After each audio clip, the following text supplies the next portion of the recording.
Are you guys ready to get bucked up? If you're looking for something to give you the energy, focus, and endurance you need to conquer your next game or workout, then Bucked Up is for you. Bucked Up just released a new line of endurance products perfect for NBHL players and fans alike. Let me just mention a few. Go all out with Bucked Up's new full bore product, which focuses on blood flow and bringing more oxygen to the lungs and muscles. It also has other innovative clinical ingredients which will give you the stamina and power to push through the pain in practice, during workouts, and in games.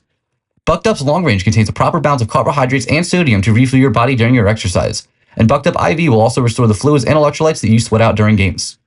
Also, be sure to check out Bucked Up's #1 best-selling pre-workout products to help you take your training sessions to the next level.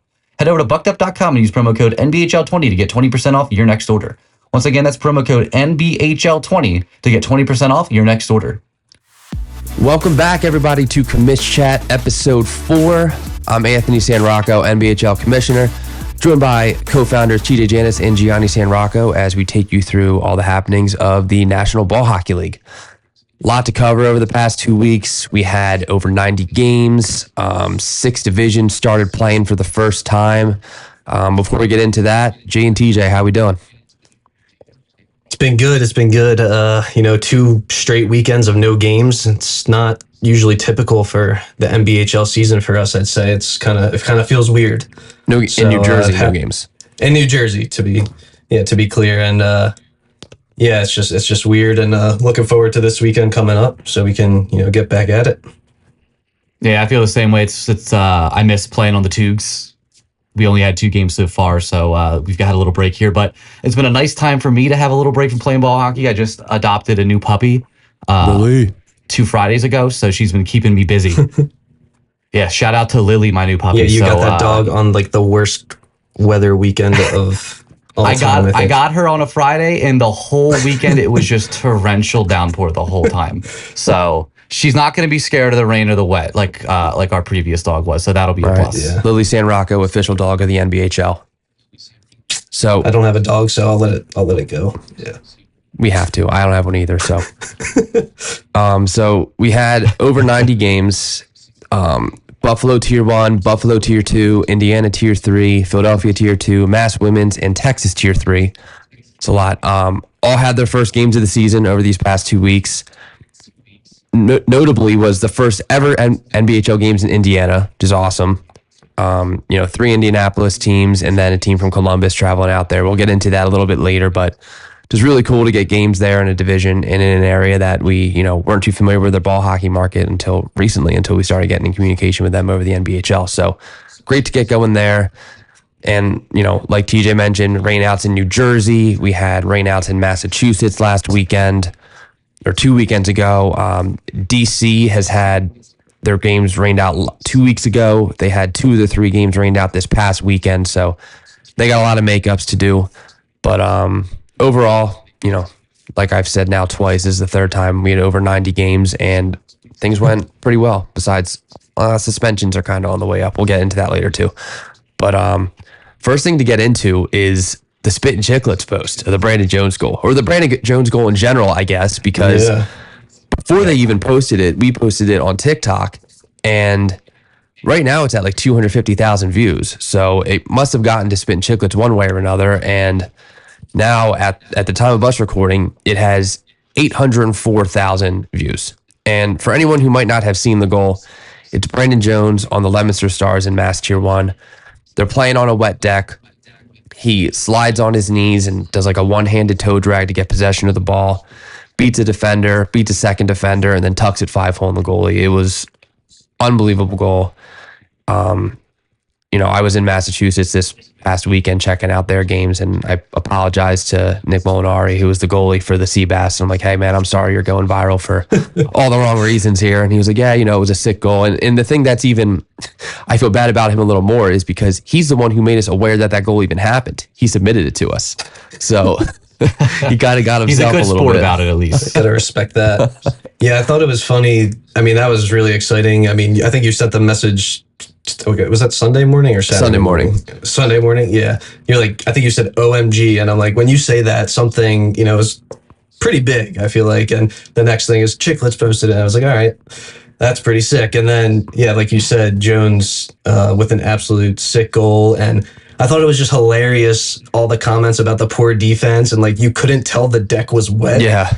and like all these like efforts were just like given up because of it, and like I don't know, people didn't get that, so that was a big misunderstanding on that post, but nonetheless, Yeah, you an can absolute definitely- sick goal. Yeah. You can definitely tell the people who have played on a wet deck before and the people who've not played on a wet deck before. Yeah, it's Derek Chavez on the Seabass. I feel really bad for him as well because he's been getting torn apart, but like he didn't.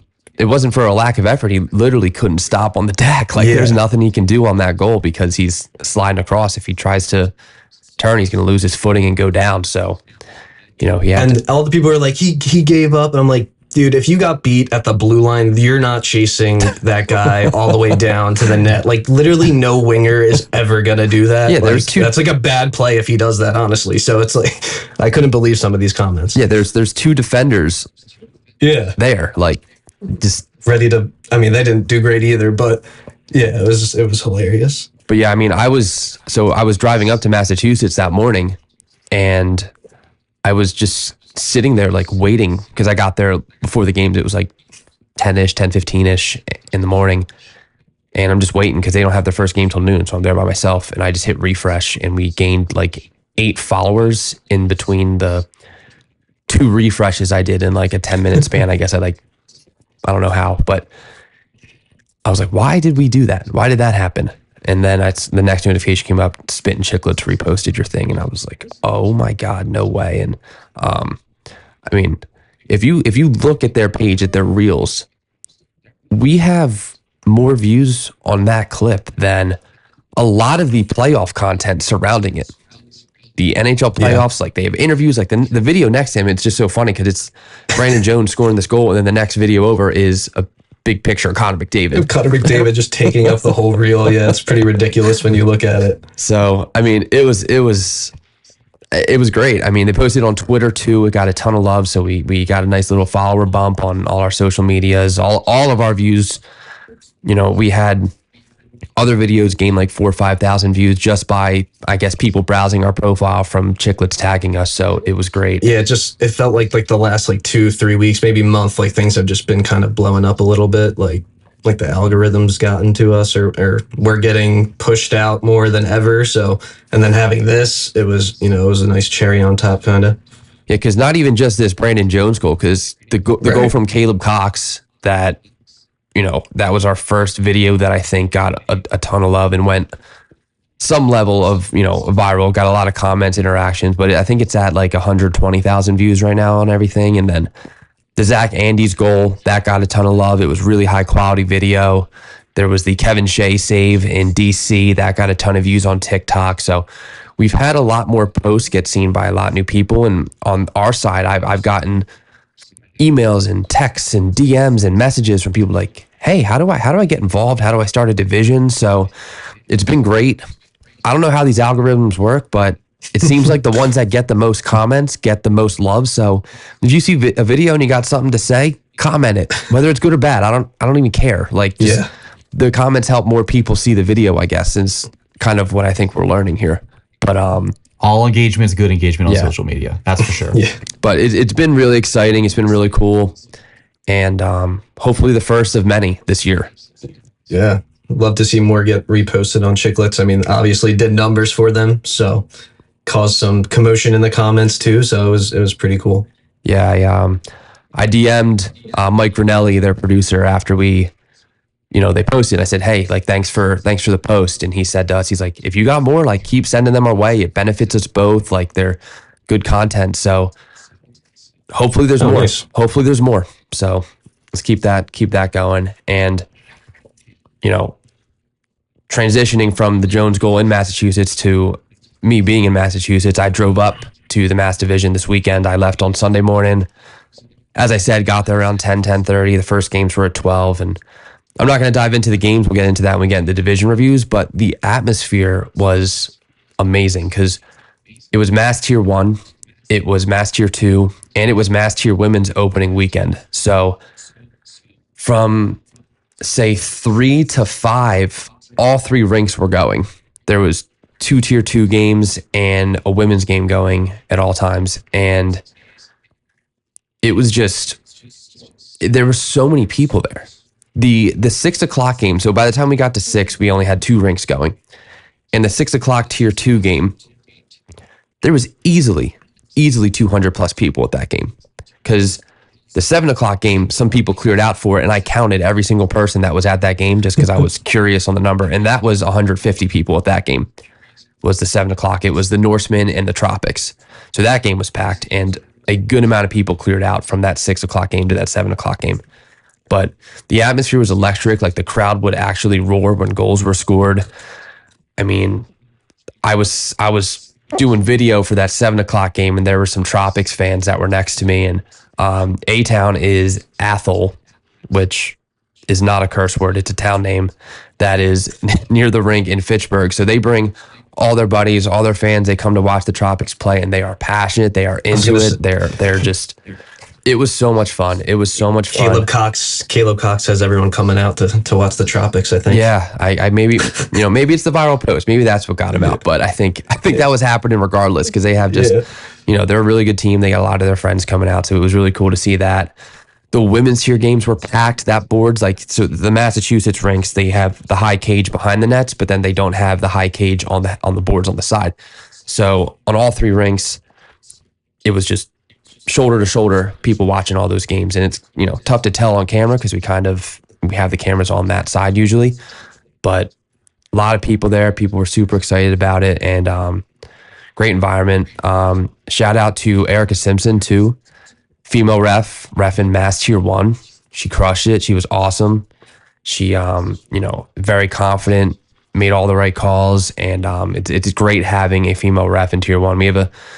It'll be out by the time this podcast comes out, but we have a story coming out on her on the website. But she did a great job, and Ryan Wilson does a really good job up there. Kesey Cormier handles all the video. He's got his college roommate out there doing video. They're just making it work, getting stuff to happen, and just a great environment. I really enjoyed being there, and I'd like to go up there again, honestly, just to hang out and watch the games, because it was electric. It was really cool.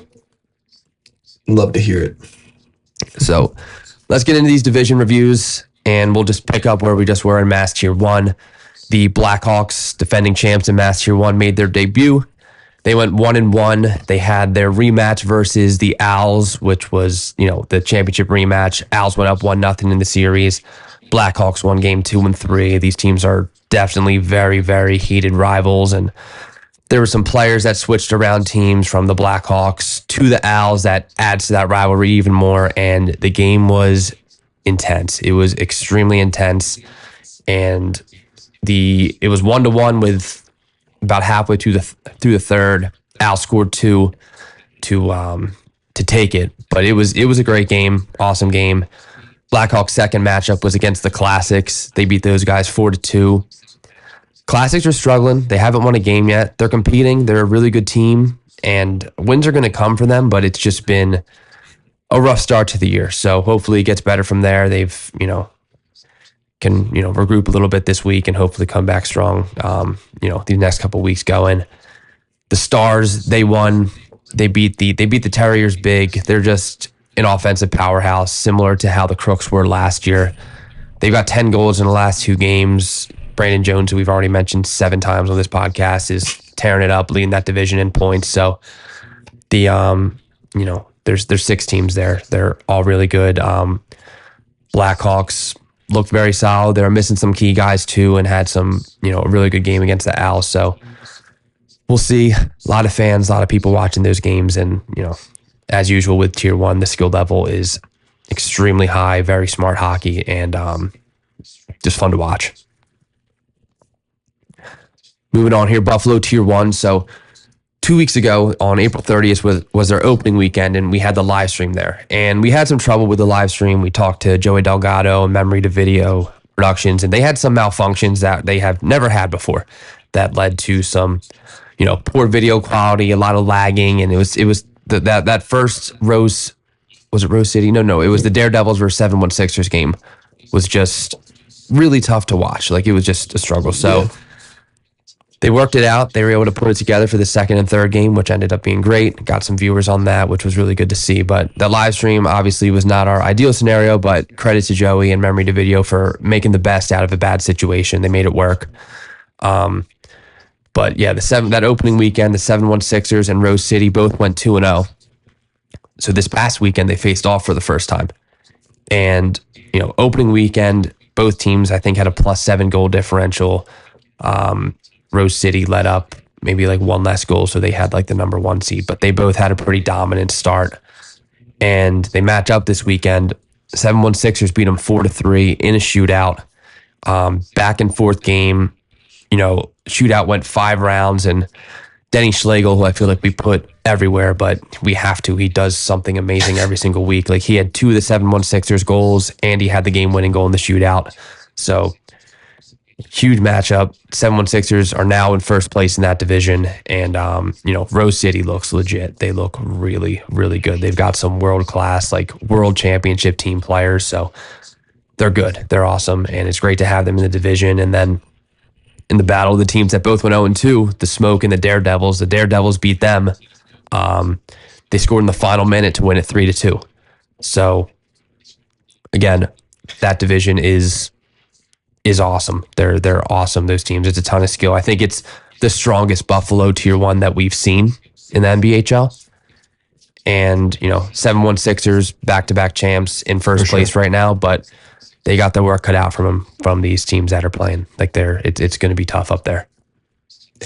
Yeah, I think Nickel City needs to get a little pep in their step. I see Junik was laying it all on the line during those games that were streamed. So I think I feel like they competed way better last year, but I mean it's tough to tell this early on, and I mean they got a lot of season left to prove themselves again.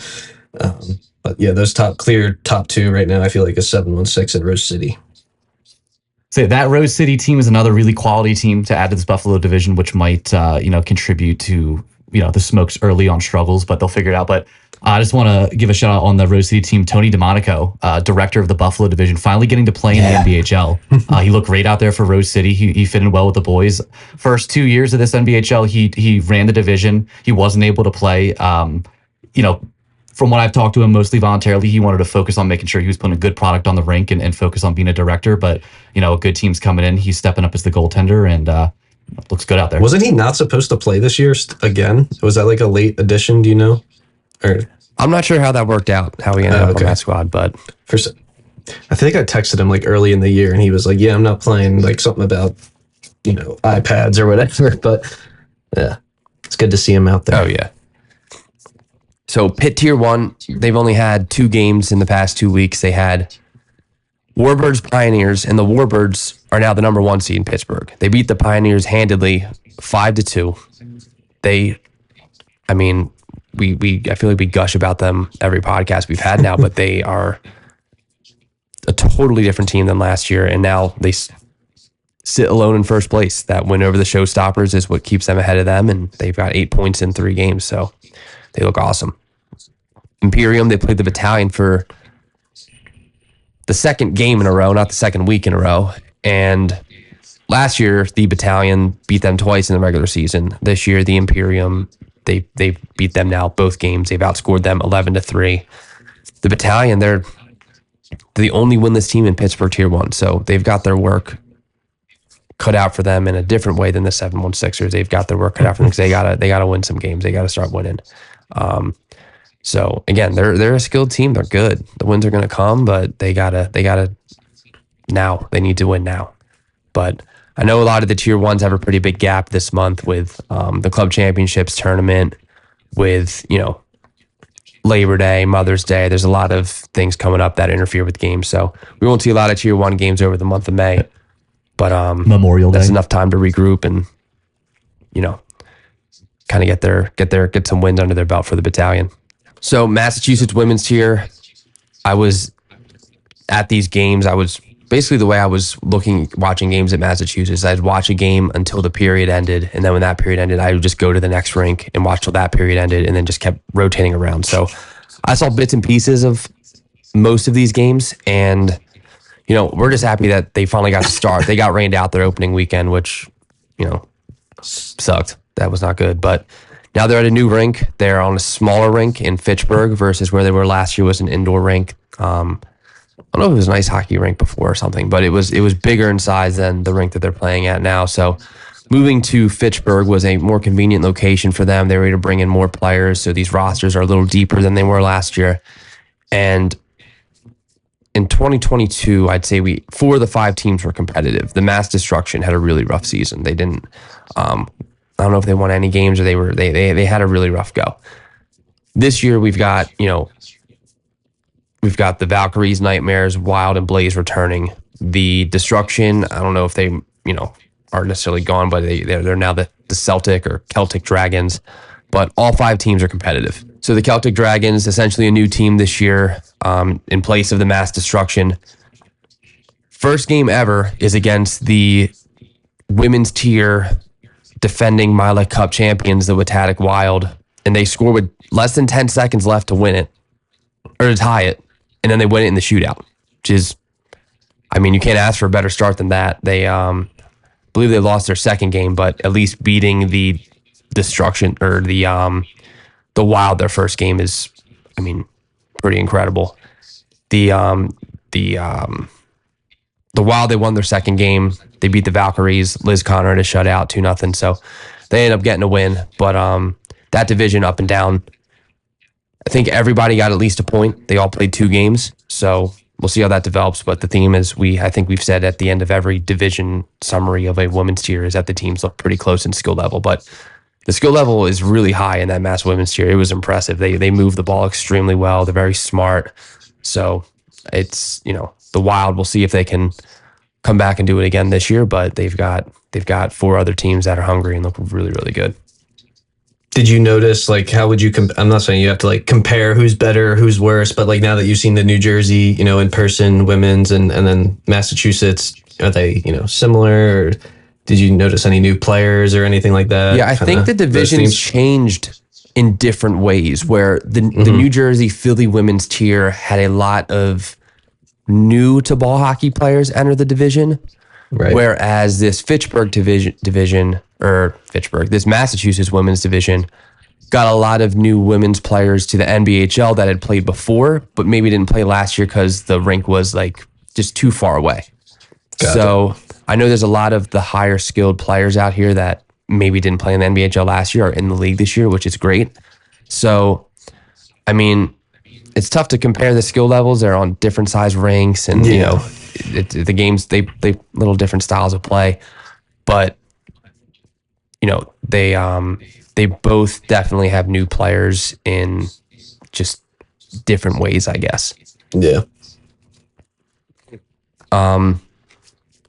Moving on here to Pittsburgh women's tier.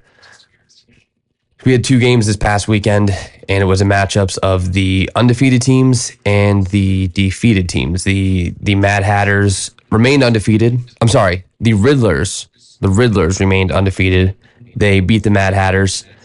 And then the defending champion Steel City Snipes, they beat the Malevolence to get their first win of the season. So there hasn't been any overtime games or anything like that, but these games have been close. They've been tight. And I still think that any of these teams can beat any of them on any given day. It's just the Riddlers are on top right now, 3-0 undefeated. So it's been moving to weekly games seem to help that tier a lot with commitment and just the way quality of play and things like that. Yeah, I think so. Yeah.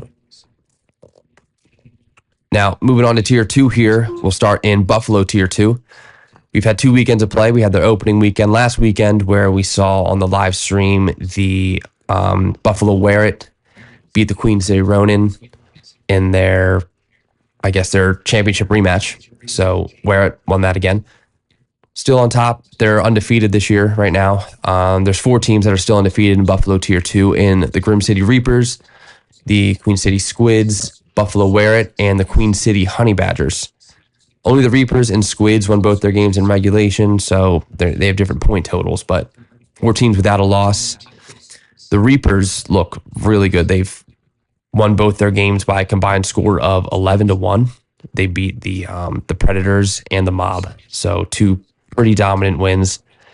And the Mob right now, they're at the bottom of the standings. They're 0-3, but they just played Wear It this past weekend. They took them to overtime. So they had a much better week 2 compared to their week 1 where they played 2 games and lost both. Rink Rats and Metal, they're both winless. The Predators and the Ronin, they're both 1-1. So a lot to unfold there still. But that Reapers team has been super impressive to start off in Buffalo Tier 2. Chicago Tier 2, the Raiders, they had, I think we said on our last podcast, like the Raiders need to win some games. They need to, they've had a couple tight losses they needed to come out on top of, and they did. The past 2 weeks, they won both of their games. They beat the Kings, they beat the Rats, and they're now up in second place. They're this past weekend, they played the Kings in like a back and forth game.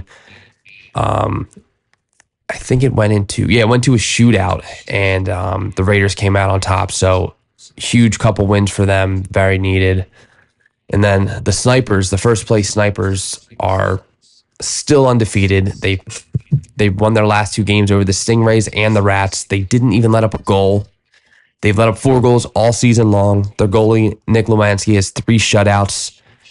That Snipers team continues to impress, continues to, be up to the task because they're now the team to beat in Chicago. And I mean, back-to-back shutouts kind of speaks volumes of how good this team actually is. Yeah, I'm gonna have to go through and watch some of their games because I mean I've seen the stats and they're just going crazy. 15 points in 5 games, obviously winning all their games in regulation. So I'm gonna have to do a deeper dive on this team next week. But yeah, good to see a new team in Chicago on top.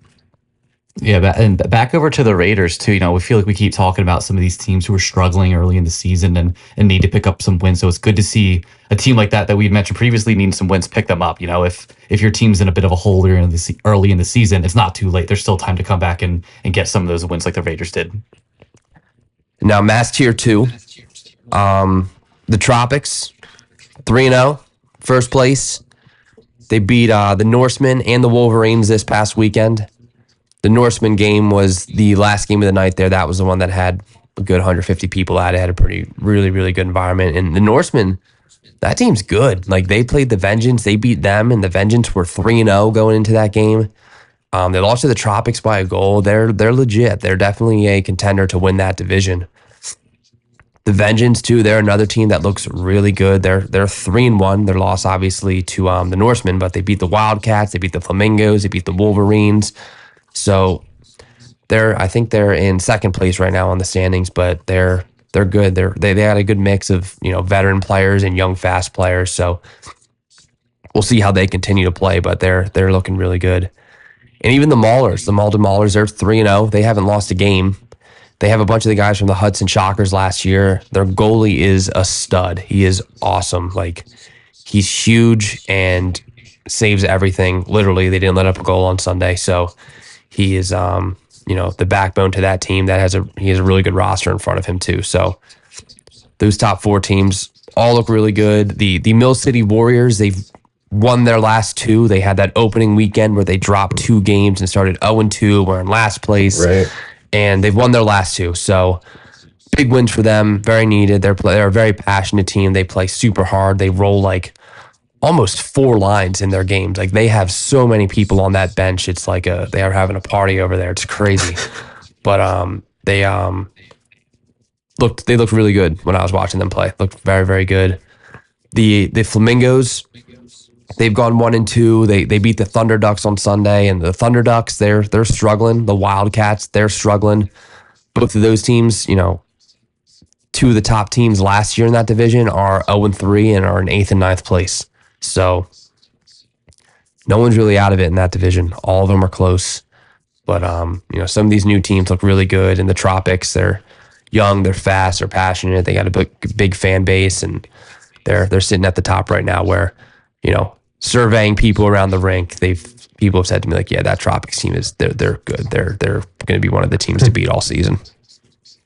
That's great. I mean, with Buffalo Tier 2, I think that's another 9-team division. I think Mass Tier 2 is another 9-team. These Tier 2 divisions are just massive, and not knowing who's going to actually come out on top is just exciting. And I think I've said it like 3 times on probably all 3 episodes, but like, these are cool to watch unfold, and so much season left. So we'll see. So in North Jersey Tier 2, right now, the top 2 teams are the Long Island squads.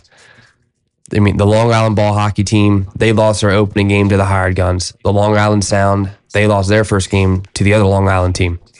Both teams have won 5 straight since, sit at 1-2, and I mean, they are really, really good teams. The Sound, they beat the Hired Guns for their first loss of the season this past weekend. Like, this Sound team, that first game, I guess they were just adjusting, and they adjusted essentially immediately because they are a high-powered offense. I think they have the leading score in the league right now with 16 points. Like, they are just they're looking really, really good. And then the Long Island ball hockey team, they had a rematch this weekend versus the Meltdown, who they played in the finals last year, and they beat them pretty good. They beat them 6-0. And then they also played the Hudson Saints, who were the second place team from last year. They're in the middle of the pack this year. They're 3-3. But they beat them 3-2 in another close game. So, I mean, the Saints are on the way up. They have a very revamped roster. And, they lost some key players to the salary cap and just life, honestly, just players moving around and stuff.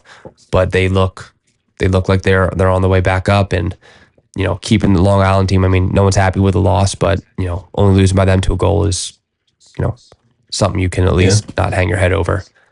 And then the other big matchup was the Hitmen playing the Meltdown, because they were both in like the 6-7 spot. They have got 8 teams over there. The top 6 make the playoffs. Hitmen beat the Meltdown. So the Meltdown, after being defending champs last year, aren't even in a playoff spot right now. And the Hitmen moved into that 6th seed. So we'll see what happens. But the Meltdown have to pull off some big wins coming up the next couple weeks to get into that 6th seed. So we'll see how that happens. And we might have to rename this division to the Long Island division, dude. I mean, there's so much talent in Long Island. It's like inevitable that someday we're going to have a division there. It just has to come together. But these teams they're good, man. They are so good. Yeah. Hit tier 2, only had a couple games there. Well, more than a couple. We had 4. But the Militia, they beat the Revenge. The Revenge they look legit. They're in 2nd place right now. They're 3-1. And the Militia beat them. I think it was just 1-0. Like, it was a close game. And then the Revenge, they also had a doubleheader. They played the Rebels. They beat them 4-3. So 2 big wins for them. The South Hills Bandits, they got their first win of the season. They beat the Warlocks. And the McKeesport Magic, they handed Iron City Blitz their first loss of the season, beating them pretty handily 5-1. So Pittsburgh's another one of those where a lot of close games as of late. There's been a couple teams that have been getting blown out, but this past weekend, everything was pretty close, and some pretty good matchups besides, obviously, that Magic and Blitz game. But everything else was pretty tight, and, anybody can beat anybody out there. Yeah. Hey, there's no shame in losing 5-1 to a team, okay? It happens to everyone every once in a while. It was a fluke, TJ. We didn't mean to lose to you 5-1, okay? Yeah. I was like, wait, was that the exact score? So moving to Philly Tier 2, they had their opening weekend. The Phoenixville Purge, who are like a reformed version of the Pottstown Mud Dogs, who won Tier 3 last year. It's like half their roster, and then they picked up a bunch of other guys in the area. They went 2-0. They outscored teams 11-0. They look like they are awesome. They, the Mud Dogs I don't think they lost a game in the regular season last year. Maybe they lost 1. And this Purge team is going to be tough to take down. They looked very, very strong. The Philadelphia Code Red, which is a version of the Night's Watch team that played in Philadelphia Tier 2 back in 2021. They went 2-1. They lost 1 game in a shootout to the defending champion Philadelphia Heat. So 2 big wins by them. The Hustle, the Heat, and the Demons, they all went 1-1. The Heat, they went into overtime both of their games. I guess they hate regulation. They do not enjoy it. And the Kingsmen, they're 0-3. They're in last place. Pretty rough start, but long season. They play again this weekend coming up, so hopefully they can, come out a little stronger with how they went that opening weekend. But some really, really talented teams in Philly. I talked to some of the guys that refed out there, and they said that games were heated. Games were very intense. And Urge or to the 1 spot right now. Yeah, I think I saw the highlight that came out of that weekend was the Zach Burkhart save. I think that was number 2 on our top plays, which was pretty nasty. And I think he's driving all the way from West Virginia, so that's just also legendary to play in the NBHL. So shout out Berkey. I say that one game had 2 plays on our top 10. Yeah, what was the other one? There was another the shootout goal, Sean's shootout goal, and then there was another play in that game that was on the voting that didn't make it. That was a real sick backhand play. Becky Dobson go behind the net and on the way around leaves it behind her and gives it to the guy right in the slot. Those are sick. Those passes, yeah. So DC Tier 2 had I don't know. They haven't really played a lot. They got games rained out 2 weekends ago. They got games rained out this past weekend. But they did get one game off, and it was probably the best matchup they could have gotten off because it was the top 2 teams in the division. It was the second place Gladiators, the first place Hayes. It's a pretty awesome game. It's 1-1 going into the third, or going into the last minute and a half of the third. And Forrest Penninger, who's one of their key pieces of that Gladiators team, made a play in the defensive zone, breaks out, and beats a goalie low for the winner to go 2-1. And the Gladiators in first place, so now they're on top of the DC division, and I honestly think that's the first time I've seen them at the top of the DC division since we started the NBHL there. So, it's great to seeing them succeed and play so well, and I'm sure that's a huge win for them. Yeah, Forrest Penninger has just scored so many goals in the NBHL. I think he's got to have. I don't know if he leads that division in goals all time, but he's got to be up there. He's always in our highlights. Yeah. Yeah, every division has that one guy that we always see on the highlight reel that just does something special every single game. Now, Boston Tier 3, good old Stribes division. They had their opening weekend, and they had their opening Tuesday night. Yeah, yeah, Tuesday night. Only one in the league. Stribes. Yeah. Let's keep it to the weekends, everyone else, please. But they're the only one. And they had the Rattlers and Massacre. They both won their games opening weekend with shutouts. They faced off on week 2, and the Rattlers beat the Massacre 5-4. So 2 teams that look pretty close. Very tight second game. The Assassins and the Mariners, they lost the opening weekend. They matched up the second week, and the Assassins beat the Mariners. I think it was 3-2. So another 2 teams that look pretty close. So, Rattlers on top, and then Coach Stribe, who's on injured reserve right now. His Mariners at the bottom. They're 0-2. I guess he's got to embrace this coaching role, do some more research or something. He's got to step it up. They have nice jerseys. They do. I know. They do have sick jerseys. Definitely number 1 in the jersey poll for sure. Yeah. They just need Stribe desperately, I think. He's a game changer. Yeah. And then Maryland Tier 3, the Ogopogos remain undefeated. Won both their games this past weekend, but they got challenged. The Hedgehogs, who went 0-2 the opening weekend, they took the Ogopogos to a shootout, which was, a huge, moral victory for them. And then in their other game, they pushed the Blazers into overtime, and they beat them to get their first ever win. So Hedgehogs had a really good weekend, winning 1, pushing the Ogopogos to a shootout, and then the poor Blazers, they went 0-2 this weekend. So right now, Ogopogos are at the top. They're undefeated. They're 4-0. Both these 2 other teams are 1-3. So, 3-team division. We'll see how that kind of keeps going. But the Ogopogos look good. Hedgehogs got some redemption. So they're on the way up.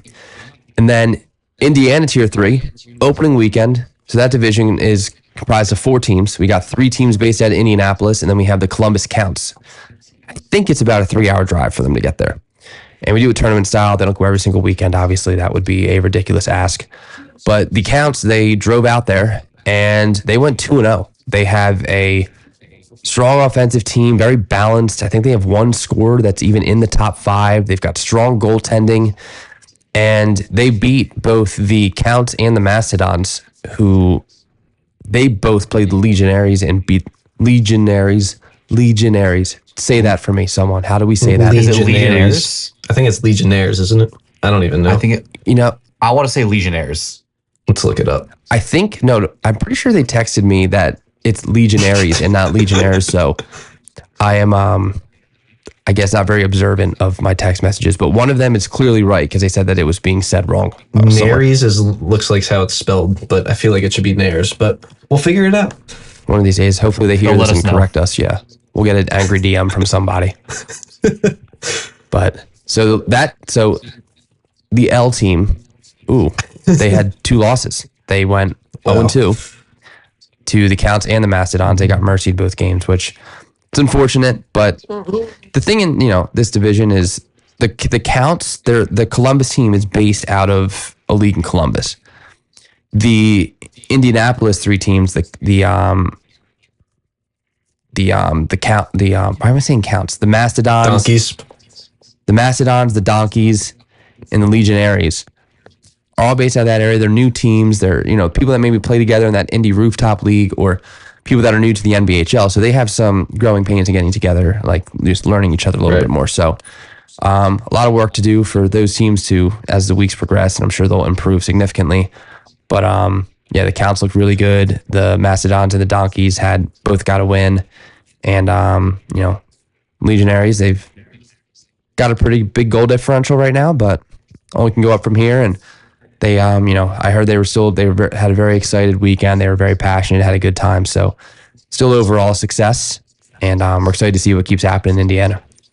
Yeah, it looked like, all these teams, I mean, if you look on social media, seem to be taking it super seriously, and it's awesome. I think that Circle City Donkeys have 3 stars of the week. The Mastodons graphics are insanely good. Team websites. Columbus Counts stuff is looking excellent. Their pictures, all that stuff. Whoever was taking pictures in Indiana was great. So loved everything we saw from Indiana, and look forward for more. Yeah, say that definitely all translates onto the rink too. I've seen some of their footage from some of their games. They'll score a goal, they'll selly hard. They're in it to win it, every single one of them, and they're playing really passionately on the rink. That's what we love to see. Yeah, it was really exciting as a new division to just see that buy-in and commitment and all those things. It's what we want to see. And another division starting off this past weekend was Texas Tier 3, which saw growth for the first time, going from 3 teams to 5, which was, it's I've playing the same team Probably every makes game. all the difference. Yeah. It's got to be tough. So it's nice. Hopefully we see the same thing happen in Maryland this offseason, where they jump up from 3 teams. But they added the team from Colorado, the Colorado Massive. They added a second team from Shreveport, Louisiana. So Marksman, the Dallas-Fort Worth Marksman, over the past 2 years, they have 4 regular season wins. This past weekend, they won 5 games. They won more games this past weekend than they ever have in the NBHL. I didn't think they had that little of wins. I feel like they were always a good team. That's a wild stat to me. Yeah. I think the first year they had a pretty rough go. Last year they were more competitive, winning some more games, I think. And then didn't they lose in the final last year? Yeah, we're talking regular season games too. We're not talking play. Gotcha. Yeah. But they made some new roster additions. I believe they have a new goalie, and 5-0 doesn't get much better. We just posted their team captain, division director Harry Sy had a pretty nasty Forsberg goal on a breakaway to win their game versus the Colorado team, the Colorado Massive, in the shootout. So great start for the Marksmen. Also a great start for Colorado. So the way their season is structured is they only have to fly to Texas twice. The first time they fly out there was this past weekend, opening weekend. They play 3 games Saturday and 3 games Sunday. They play 6 games. It is a lot. The second time they come out for the playoff weekend, and they play 2 games Saturday to finish up their regular season, and they only play an 8-game regular season. Then they play playoffs on Sunday, and that's a single loss elimination tournament. So they just play now. They won't be back till July, so they have a nice little break. But Colorado, they fly in, they play 6 games, 3 Saturday, 3 Sunday. They go 4-2. And a solid team top to bottom. I played with a bunch of these guys on the Malibu Monsters last year, and they're really good hockey players. Colorado has a huge ice hockey scene, and we're working with them and hoping. The group that their league comes out of is called Radical Recreation, and they've had their league grow pretty significantly over the past couple of years. So having them even being willing to make that commitment is great. Having them come out here and have a successful weekend is even better. So shout out to the Massive. Shout out to, my boy Dan Stern, getting that team together and getting them out there, because it's great to have them in Texas. I'm sure everybody appreciates it from all angles out there. And then last year's mostly, I think, defending champions, the Red River Hot Sauce, won Texas Tier 3 last year. Right. This Red River, and now, how are we pronouncing this name? Are we saying Rougarou, or you're saying Rougarou, Gianni? I've been saying Rougarou, so one of them will correct us on social media. My gut is Rougarou, but... All right, well, yell at us on Instagram, tell us how to say it the right way, but we're just going to say the Red River team for now. So Red River, vast majority of their championship roster returning. They're still the class of that division. They lost to Dallas 2-1 in a tight game.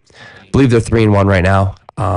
But they're really good. Their leading scorer, Josh Lodato, is a stud. He's just like an offensive weapon, and he tore it up down there their opening weekend. So, expect some more big wins out of them. And then their Louisiana neighbor, the Shreveport Raging Gators, they went 0-4, but they lead not only the division, probably the whole NBHL in team spirit. They brought a mascot. Does anyone else have a mascot? See this. We should probably post about this. Like, this is what our reel should be for Does this week. anyone else have a mascot? Like, I know an actual one team from the Milot Cup had one. The Daiquiris. The Daiquiris did. The Daiquiris did. But this, like, if you see this mascot, it's the header picture of the article that we post on the NBHL website. It's got to be hot in that thing. Like, it is a legitimate, like, alligator costume. Oh, wow. I just pulled it up. I did not see this earlier. Yeah, today. it's crazy. Awesome. That's cool. It is so cool. So, Go Gators. yeah, hopefully that mascot power provides them some wins later on as the season progresses. But they're a young squad. I think it's a lot of new NBHLers. But, I mean, they're excited about it. Like, bringing a mascot. And, like, they weren't home games. They had to drive to Texas for their games. So bringing a mascot out that far was pretty badass, honestly. It was cool. Yeah. Then lastly in that division was the Austin Arsenal. They went 0-5, which, I mean, they won the division in 2021. They had a really good season in 2022. And now they went 0-5 to start. They lost 3 games by a goal. They lost a lot of players. Wow. I know they had some some issues with their league. I think one of their rinks shut down, so they had to recruit and get some new bodies on the team, and they've got some adjustments to make. They're in a different position than I think some of these teams across the entire Tier 3, where they've got, players returning and then a lot of new players. So they got to adjust. But, 3 games by a 1-goal loss, it can't be that discouraging. It's still pretty close. So a lot of games in Texas for one weekend. A lot. I mean, Colorado literally played 6. So they have a little bit of a break now. They don't play again until June. I believe the June games are in Louisiana. And Colorado will not be there. So we'll see how that goes, but big gap in Texas. And then our last Tier 3 division to cover, which didn't have official games, had unofficial games in Charlotte for the preseason scrimmage event. They had like a little, some scrimmages, a youth event between the defending champion Queen City Crowns and the expansion team, the Charlotte Rise. And it seemed to go well. They had a bunch of kids out there playing some games, doing some drills. And then they had some scrimmages, and the Crowns won. Defending champs, obviously tough to take down as a new team, but the Rise, they got their feet wet. They got to play some ball hockey for the first time as a team on that, completely together. And it was great. It was a great event. Great way to get some people aware of the NBHL and aware of those Charlotte teams. So seemed to go pretty well from what we heard. And we have a story on our website about that too. Yeah, I was just going to say the story that Ashley wrote. I read it this morning, and I learned that the Charlotte Checkers mascot Chubby made an appearance and did the ceremonial ball drop, which is awesome that they got him out there. And I guess the Charlotte Checkers have taken notice a little bit. So, that was awesome to read about, and great story there from Ashley. Definitely check that out if you haven't. These guys in Carolina love it, and it looks like they really got things together for this exhibition. It was cool to see. Checkers are AHL? Yeah, it should be AHL. Okay. I think they used to be ECHL, but now they're AHL. But yeah, that's awesome. Well, we had a great mascot week then between the Raging Gator, the Gators, and the what's the Checkers mascot name? His name was Chubby. Wow, what a name. What a name. So that is the perfect transition into our interview for the week, which is with Josh Greco, the captain of the Tier 3 champion, Miley Cup champion, Queen City Crowns. So we will kick it to Josh and hear about their path to becoming Miley Cup champions. Milik Hockey is your leading provider in ball hockey equipment and proud sponsor of the National Ball Hockey League. Milik has been around for 50 plus years, pioneering the sport of off-ice hockey, creating the iconic orange ball, which is the most used and recognized ball around the world. Milik's MK5 ball is the official ball of the NBHL, weighing a little heavier than the original orange no bounce ball of 66 grams. The heavier ball reduces bounce a little and also plays a little truer than the traditional no bounce orange ball that you're used to. The MK5 ball will be the featured ball of the upcoming Club Championships tournament hosted by USA Ball Hockey from May 19th to 21st. If you want to play with the same ball that the elite players in this sport are using, make sure you're using the Milik MK5. To check out all the products Milik has to offer, head on over to milik.com and use promo code CommishChat at checkout for 15% off. Once again, that's CommishChat, COMMISHCHAT at checkout for 15% off. Welcoming to the Commish Chat podcast, Josh Greco. Josh is the captain of the 2022 Tier 3 Miley Cup champion Queen City Crowns, based out of Charlotte, North Carolina. He's also the chief executive officer of Charlotte Street Hockey, and he's a hell of a hockey player. Josh, how we doing? Doing awesome. So excited to be here, Anthony. Thank you for this. Yeah, of course. So we'll get right into it here with just your background as a hockey player. Where did you start playing hockey? Was it ice hockey first? Where was it at? Was it always in North Carolina? So basically, when did you start playing hockey, and how did we get all the way to you playing hockey at this stage of life? Sure. Yeah. So I moved to Charlotte in 2011. So there's quite a bit of story about my hockey playing career that happens before that. So I grew up in a town outside of Buffalo, New York called Lockport, New York, and was a beneficiary of having 3 brothers growing up. So we were constantly in the street. Rain, snow, sleet, hail, it did not matter. And if there was no snow or any other impediments, we were rollerblading. That was my first passion, was playing roller hockey in the street with the 3 brothers and then any neighbors who we could get to come out and play with us.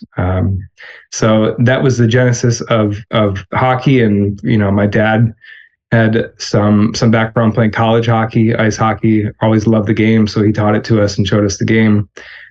So from a very young age, it was just playing however we could. I actually never played organized hockey until I moved to Charlotte. It was always baseball for me. Baseball was my first love. I played at the Division III level in college.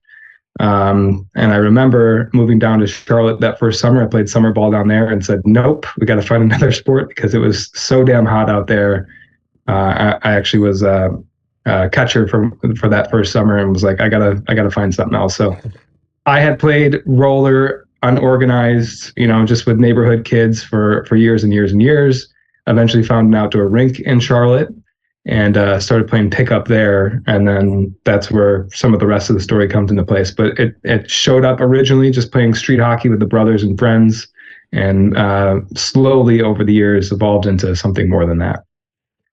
So 2011, you get down to Carolinas and you get involved with Charlotte Street Hockey. How did you find that program, and how did you start playing with them? Yeah, so we can connect those 2 dots. I found that program, the Charlotte Street Hockey program, from playing roller. So the deck group was playing pickup right after the roller group. And I remember one of the days they were a little short on numbers, and they were watching me play roller, and they were basically asking me to stay, me and others, to stay after and to increase the numbers. So I played. It was not something I was used to. I was always used to playing roller hockey. It's like, well, you know, roller is like the advanced version of this. At least that was my perspective. Like, why would I want to go back to playing on feet and shoes? And I slowly found out that like it was a whole different game. There's body positioning and speed and different things you could do with your feet with the ball that actually helped my game. And I slowly fell in love with it and really enjoyed it and enjoyed the guys. It was a different group of guys, and they're much more organized with what they were building, eventually culminating in establishing a nonprofit called the Charlotte Street Hockey League in 2019. So that was just a couple of years ago, but they were a group informally playing since 2010, and started to become more and more organized over the years. And I started to gravitate more to that group and started to get more involved over the years as well. So then now you serve as the chief executive officer, and obviously there's been a ton of growth going from pickup games to, forming as a nonprofit in 2019 to now. And I mean, what's the path of growth? Like, how big was it when it first started? How many teams were there versus now? I mean, I go on your website, see there's adult, there's youth. Like, how big are those programs? What has the program turned into? Yeah, so the story of Charlotte Street Hockey League and my story are somewhat related in that, when I first came on, wanted to get more involved, I became the secretary for the board of directors. So I had a non-voting position. I attended all the board meetings and got to see the behind the scenes of like what actually went into making a league and structuring pickups and all these different events, being involved in the community, and was like, this is marrying two of my passions, like helping people. I'm a professional business coach by trade with what I do professionally, and then also hockey, like just this passion for hockey. And I just thought it was so cool what they were doing that I wanted to get more involved. So that was around 2018, 2019 when I first got involved. And then the pandemic hit and we were, kind of out of sorts and figuring out what we were doing. And up until that point, we had gotten so many inquiries with the youth program. Are you guys starting a youth program? My kid wants to play. Where can he play? What's going on? And I eventually said, like, why don't we do this? What's holding us back? And I was like, well, nobody's developed it yet, or nobody has the structure or the wherewithal to be able to put something together. So I said, if I put together an 8-week plan, is this something that we can start? Like, can I start to form a team around myself with volunteers and people who actually want to help out and build this thing? And they said, yeah. So I put together an 8-week plan from scratch. I had no idea what I was doing, but I had this vision of starting a newsletter, of basically consolidating anybody who had interest to that point, to getting them on a weekly distribution of information of what we're trying to build, eventually culminating in our first clinic for anybody who wanted to attend. And it was January of 2021 when it finally got approved. We ran our first clinic. And we had, I don't know, like 8 kids show up, 6 kids show up. And then it was consistency that really built it. I just made sure that we sent out a weekly communication with our progress, maybe pictures from our last event, and then all the information that of our future events and what we were planning to do. So there's much more to that story. But eventually, after about 6 months, we had enough to run a league. We ran our first youth league in 2021. And that's expanded on its own. So I can talk more about that as well. So as my position with the secretary, I became the youth program coordinator. And then because I was so involved for those couple of years, the position of chief executive officer opened up because the term limits had expired. So part of the ways that the bylaws are written is that each position serves for 2 years just to keep fresh blood in the organization. And it came open. I said, I think I want to run for this. Like, I see the vision. I've done it for the youth program already. I have visions for the adult program, how we could expand that. And here we sit today. So almost 2 years into my term, and we implemented an A and a B league, which had never been done. It was mostly just pickups and leagues up until that point with darks and lights. It's a white T-shirt, dark T-shirt. So we implemented uniforms. And basically expanded the league into eight teams. We had 4 in each division this past season, and actually basically cut people off from actually registering. So that's poised for more growth, but we wanted to grow responsibly. And it's about the same for the youth program as well. So we have 2 different locations now for our youth hockey players, and different age groups, anywhere from age 4 to 15. And it's at any given time, we probably have about 70, 80, 90 kids registered in that. And it's about the same with the adults as well. And there's probably about 400 people on each email distribution. And that grows every day. We get emails every week asking more information about that. So that's some of the path and where it is today, and continues to grow. Yeah, it's pretty cool because we hear, in the NBHL about all these youth programs starting up, and people just really trying to expand the amount of players and reach that they have in their areas. And it's, to see you guys just did it. You guys just had a plan, stuck to it, and reaping the benefits now with 150 plus person program is pretty good to kind of spring up, not completely out of nowhere, but, quickly with COVID working against you. It's well done. It's impressive. I think the thing that we tried to broadcast a little bit after the Crowns won the Militia Cup was your rink situation. I know USA Ball Hockey put a post up. We put some captions out about it, and I think it's just pretty fascinating seeing you guys adapt so quickly to the different rink types that, between what happened and what you played at in Raleigh for the Carolina division versus what you played at in Marlton at the Milat Cup. But just to give some of the listeners insight, what is the rink situation that you have in Carolina or in Charlotte? Yeah, so by the time this comes out, there might be even more new news, but we've been playing up until this point on a tennis court. And tennis court, it's a single tennis court. It's enclosed by fencing, so it's kind of perfect for the boundary situation, but it's nothing like a regulation size hockey court. And it's been dubbed a nickname by some members in the league of the octagon. We step into the octagon like the fence situation. So, the corners are 90 degrees and it bows out when you bump into the boards, quote unquote, the fence area. But there are some construction plans at this very park for converting the basketball court into a more hockey friendly facility, maybe some of the pro wall plastic dasher boards with a fence on top. Still won't be regulation size, but there's plans to do that construction as early as this summer and possibly be able to hold some of our games and our activities in the fall of 2023. So, but yeah, to answer your question, up until this point, for the last 10, 12 years that we've been in existence, it's been a tennis court with a fence around it. That is crazy. I mean, well, that's awesome to hear you got a rink in development because it's long overdue, very long overdue. But amazing stuff with that program, how you guys have grown and moving forward into more NBHL stuff is, the conversation for the Carolina division started towards the end of our 2021 season, and you were involved in those conversations pretty early on.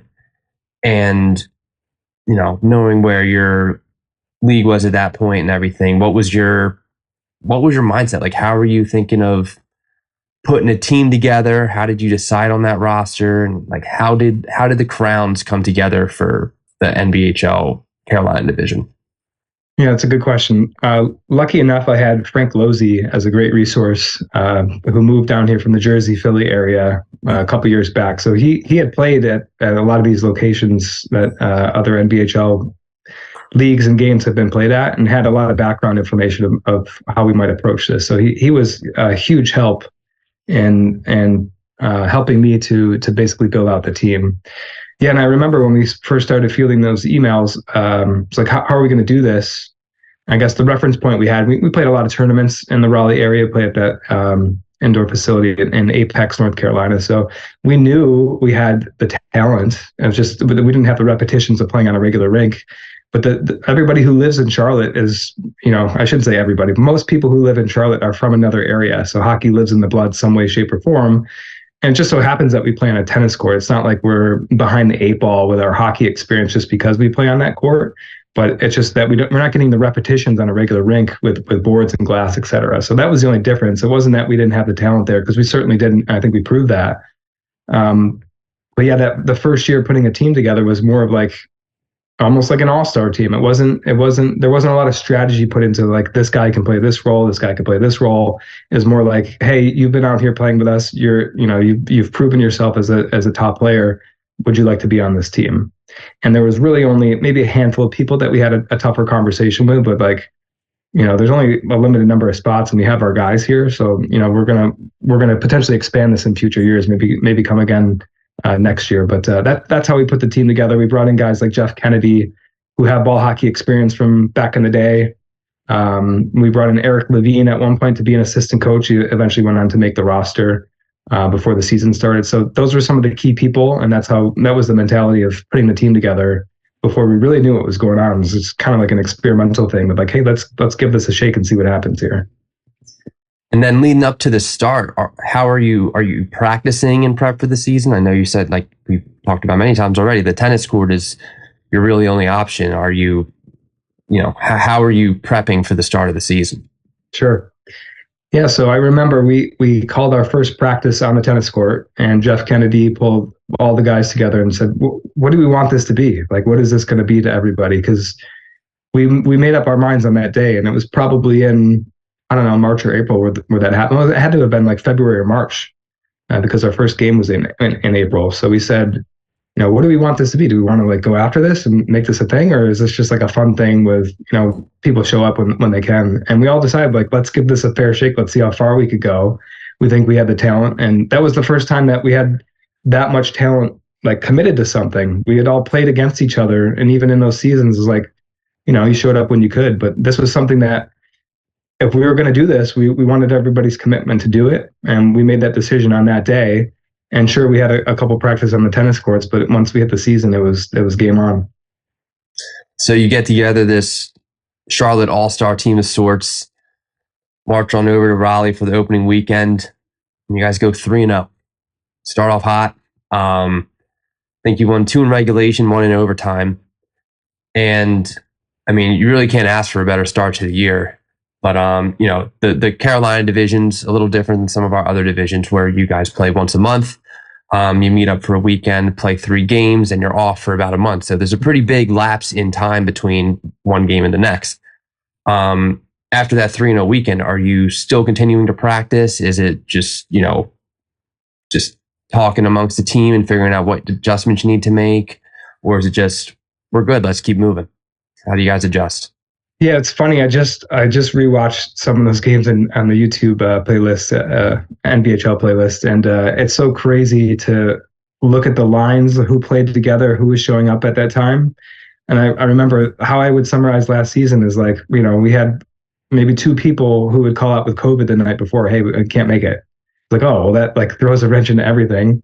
And then like the next week, it would be 2 different people. So our lines throughout the season, like you look at any given game, there was no continuity with who played together. So that was one thing that we dealt with. But yeah, to the point of success of that first weekend, I look back and I kind of laugh too, because there was not many systems, like the guys running around, and the only essence of playing with each other was what we had, experience in league play and the couple practices that we had. So it was not like we went in there and dominated whatsoever, but we did what we had to do to score more goals than the other 3 teams that we played, and that was it. So we're definitely riding high. It was something that, I'm not sure if the other teams maybe expected that of us, but we expected that of ourselves, to come in and make some noise. And I don't know if we could have told you that we'd go 3-0 that first weekend, but we certainly knew we were capable of doing that. And then the confidence was definitely riding high after that first weekend.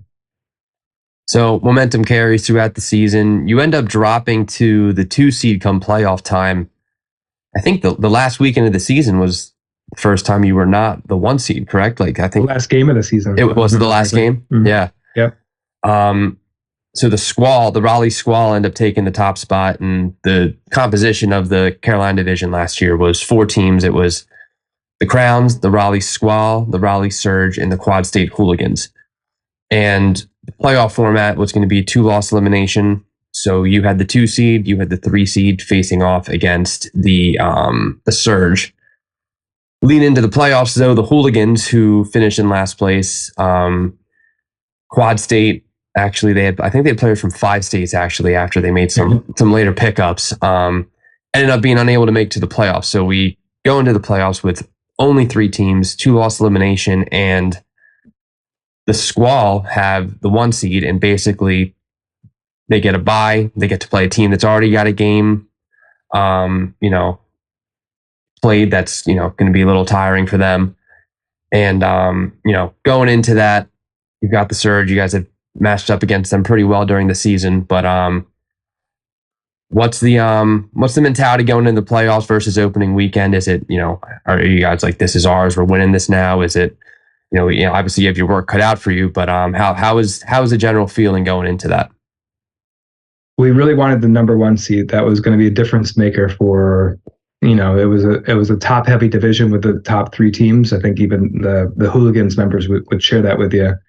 So it was a big disappointment and challenge for us that we fell a little short on that last game of the season. So when we got the news that the Hooligans wouldn't be participating, we really took a look at the bracket, and it was really clear, just win, right? If we won the first 2 games, it made our path to the championship so much easier. You mentioned the Squall having the advantage of not playing, playing somebody on rest. Well, they actually, we played them after we beat the Surge after the first game, because they were in the winner's bracket, right? So they didn't even play the loser of that game. They played the winner of that game. So the loser actually got to sit for another game before they squared off. So we ended up winning our first 2 games, right? So we beat the Surge and then we beat the Squall, and then we were set up to and we accomplished what we wanted to accomplish up until that point, and we knew that we had to be beaten twice in order for the championship to be taken away from us. So there's some more drama that happened with that, but we took care of business with those first 2 games. Some things fell our way, and we scored when we needed to, and it was a grind. Both of those games were a grind, but we came out on top. Yeah, so then the Squall get matched up against the Surge, and the Squall lose to the Surge. So they get the 1 seed, they go 0-2. Then the finals becomes the 2-3 rematch again, and 2-loss elimination. You already have a 1-game advantage over the Surge. They got a loss to you guys, so you just need to win 1. They need to beat you twice. But first game did not go as well. They took it to you 6-3. What happened there? The scoreboard was a little bit more lopsided than it appeared. I think they scored 2 empty net goals, maybe even 3, because I think we closed the lead at one point. But it was a hard fought game. It was back and forth both ways.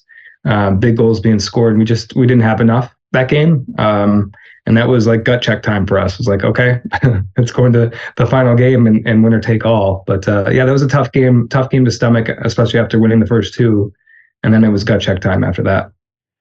And then I know I was living on the West Coast at this time, but I was back on the East Coast, and I was texting David, the division director, and I was saying it's like 12:30ish, and I'm like, David, who won? Like, who won your division? We got to get some graphics going. Like, what's going on here? He's like, oh, we didn't start the championship yet. I'm like, what are you talking about? The game's not going to finish till 2:00 in the morning. So I know you guys had some gaps installed in between the games. So I guess there was a little bit of a gap between game 2 and 3, between, the exhaustion that has to be setting in, just the general tired. I mean, I'm asleep by 10:30 every night anyway. I don't know how you're playing hockey at 2:00 in the morning. So what adjustments are you making? How are you feeling? What's the mindset going into that final game? Yeah, there wasn't much to it other than like, let's just go out and play another game. At that point of the night, so just brief background, you mentioned this earlier. We played our games on Saturday, and we couldn't get access to the rink until 4:00. So games didn't start until 4 p.m. So to your point, especially with the dropping out of that 4th team, we purposely scheduled some breaks so that it wasn't just straight back to back. There was potential for a team to play 4 games in a row at one point. I don't think that happened, but we wanted to at least schedule enough. Division directors wanted to at least schedule enough for it to be fair, for guys to catch their breath and good hockey to be played. So before that last game, I remember, sitting with the guys and, I was just eating a banana or like a piece of orange or a piece of fruit, like whatever we could to just stay with it. And, that was our 4th game of the night. And, you start to see a little cross-eyed at that point.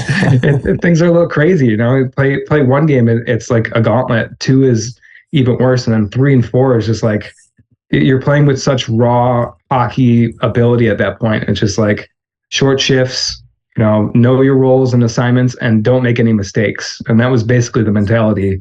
And it was a great game. It was hard fought both ways, and there's still a lot of hustling. You can go back and watch it, as I'm sure you have. And, there's a lot of great hockey that was played in that game at like 1 a.m. And this is where we start to learn that the Crowns tend to have a flair for the dramatics. Taking that game into overtime, you have your first of, we'll get into your other clutch goal later, but you win in overtime. Just talk us through that goal, that feeling, because the video of you guys celebrating that, it's a shame the camera kind of cut off a little bit. We didn't fully get the whole footage of it, but just seeing you guys dogpile, it is just so awesome for us on the NBHL side, just seeing how excited you guys were to win that. But just take us through that goal, winning that game, and then we'll get into the Miley Cup stuff. But yeah, maybe we just want to touch on the 3rd period for a second before I do that, because Eric Levine scored such a big goal from Fritz, just kind of threw it in front of the net, and Eric was going to the net. And Eric was kind of the unsung hero all season. He wasn't even expected to be on the roster before the season began, and played such a key pivotal role, mostly and not contributing goal wise, although he had a few goals, but that was such a huge goal. I was so happy for him. That was like 6 minutes left or 8 minutes left, I want to say. And then for the other team to come back with just a couple minutes left, and it was so demoralizing. Like we thought we had it, and we had to go play overtime again.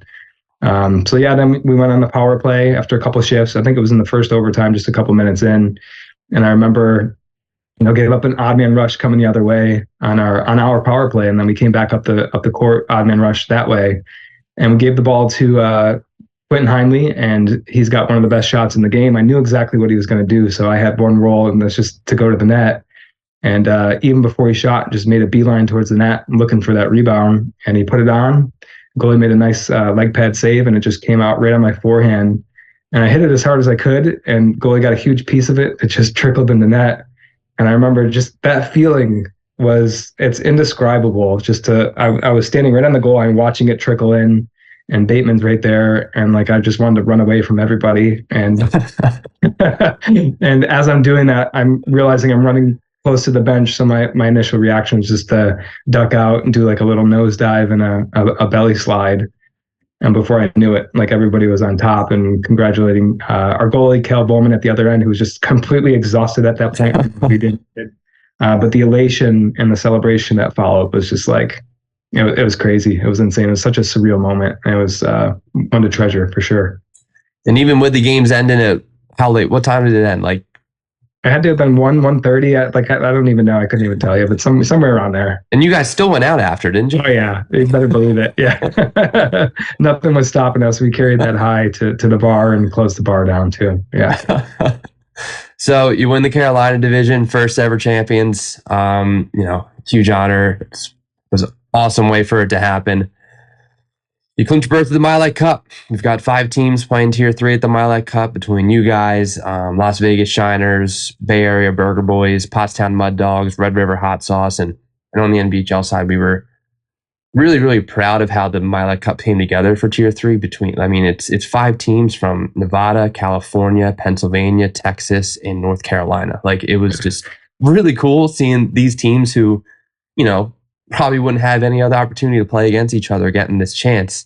And I remember leading up to the Militia Cup, I guess the first day on Saturday, I'm standing by the snack stand and someone comes up to me like, "Yo, do you see these Instagram stories we're getting tagged in?" And I'm like, "No, I haven't looked." And they show me, and it's your team just going nuts on this party bus on the way down. So I guess the question is, what was the prep for the Militia Cup? And then how did this whole party bus thing even happen? Yeah, so similar to the way that we began the season, we called another team meeting, was like, we're going to the Militia Cup. Like, what do we want this experience to be? And we crunched a lot of numbers and figured, it's a 10-hour drive for us. Flight would have cost $400 a round trip. So we said, for this to be the experience that it's been all season, to take it to another level, like, what if we got a bus? What if we got, we quoted like Sprinter vans, we quoted a large bus, and we put some numbers together, and we identified like a certain minimum threshold that if we reached that number of people that would commit to it, that it was actually cheaper than buying a plane ticket and flying up there.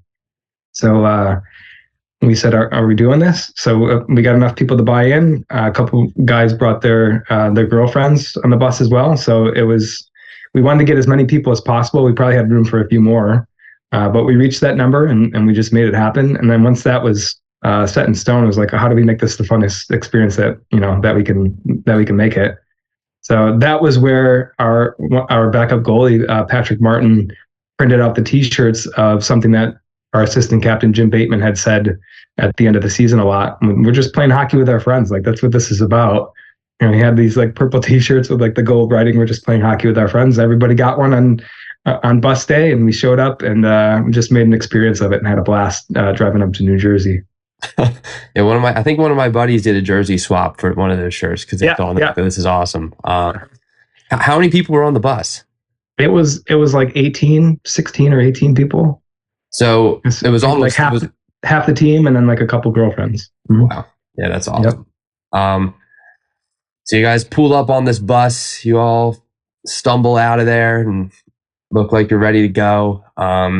Saturday, you draw the Burger Boys, you draw the Las Vegas Shiners, you draw the Mud Dogs. All 3 games end up the same score, 4-1.